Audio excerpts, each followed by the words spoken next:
জীবন পদ্মপাতায় জল, এই আছি এই নেই।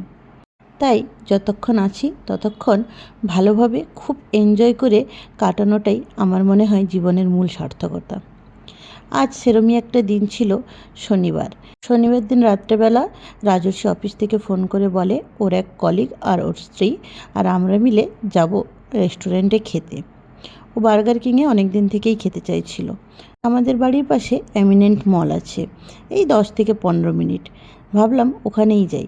এখানেই প্লে জোনটা আছে, যেটার কার্ড আমরা আগে করেছিলাম মেয়ের জন্য।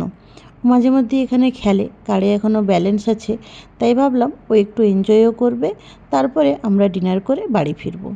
সেই মতন ও খুব এনজয়ও করেছে প্লে জোনে। তারপরেই আমরা বার্গার কিংয়ে এসেছিলাম। বার্গার কিংয়ে আমরা অর্ডার করেছিলাম 3টে বার্গার, 2টো কোরিয়ান চিকেন আর একটা চিকেন বাকেট। সব মিলিয়ে ওদিনের সন্ধেটা আমরা খুব এনজয় করেছিলাম। চলো আজকের ব্লগটা তাহলে এটুকুই। দেখা হবে নেক্সট ভিডিওতে। Follow for more.